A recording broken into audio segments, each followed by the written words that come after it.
We're on Democracy Now!, democracynow.org, The War and Peace Report. I'm Amy Goodman with Aaron Mate. Our guest is Ralph Nader. Let's go to a comment of the Apple CEO, Tim Cook, in response to a Senate report that accused his company of massive tax dodging scheme that saved it tens of billions of dollars. The report describes a massive web of affiliates spanning several continents that were used to hide the company's profits, even in countries where Apple had no employees.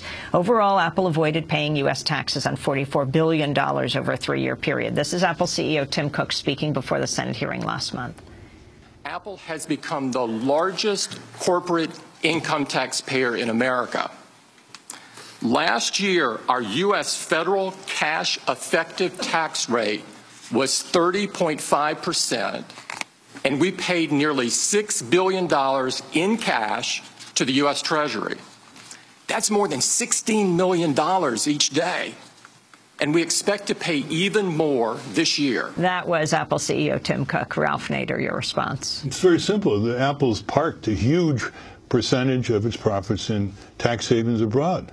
So they can say the ones that they haven't parked in this country pay a higher tax rate. But basically, Apple is one of many giant U.S. corporations who benefited from the subsidies by the government, research and development, grew to profit on the backs of American workers, and is now operating overseas very unpatriotically, like other U.S. corporations, to be tax escapees. But they expect the government to give them the latest developments in science and technology, which have infiltrated themselves into Apple products. They expect all the public services that taxpayers pay for in this country, but they want to go to the Bahamas and Ireland and other tax havens and pile it up. In the meantime, they're not investing these huge profits, Cisco, Intel, Microsoft, Apple, they're not investing in this country.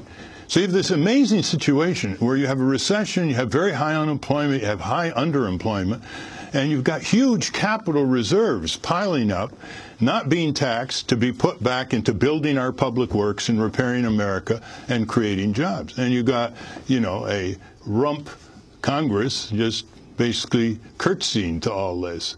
So we got a real problem here. It's not too extreme to call our system of government now American fascism.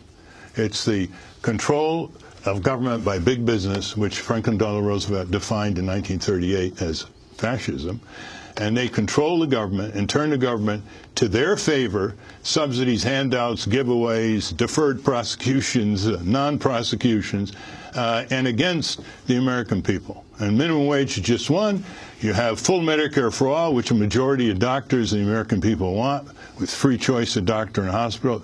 That's the only We're the only Western country that doesn't have it.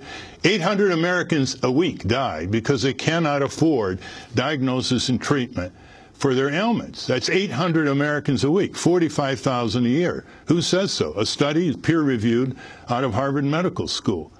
So we have the lowest minimum wage in the Western world. We have the greatest amount of consumer debt. We have the highest child poverty, the highest adult poverty, huge underemployment, a crumbling public works, but huge multi-billionaires and hugely profitable corporations. I say to the American people, what's your breaking point?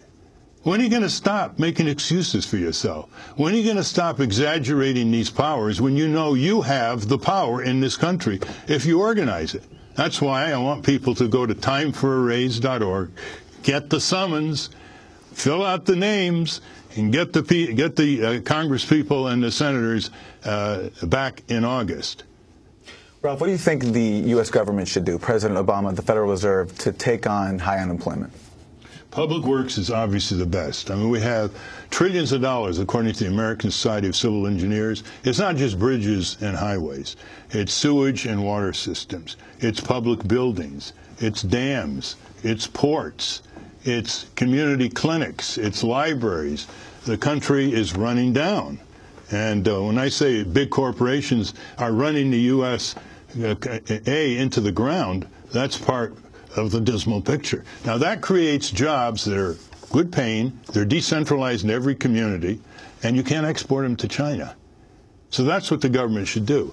But of course, if President Obama cannot defeat the worst, cruelest, most vicious, ignorant Republican Party in history and take over the Congress, instead he loses it in 2010 in the House, and he loses it in 2012 in the House, and he's going to lose it again in 2014 because he doesn't know how to take the Republican votes that are so cruel and vicious, that have actually passed the House of Representatives and have been documented by the House Democratic Caucus, and hurl it against them in the coming election. So what's he going to do the rest of his term if he's being run by Boehner and Cantor and McConnell, the Republican minority?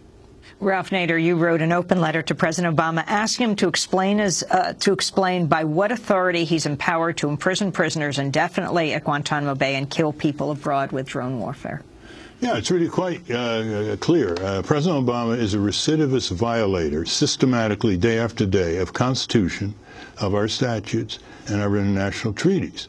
We still have torture. We still have indefinite imprisonment. We still have war crimes all over part of Asia and Africa, violating all kinds of laws. These wars have never been declared by Congress.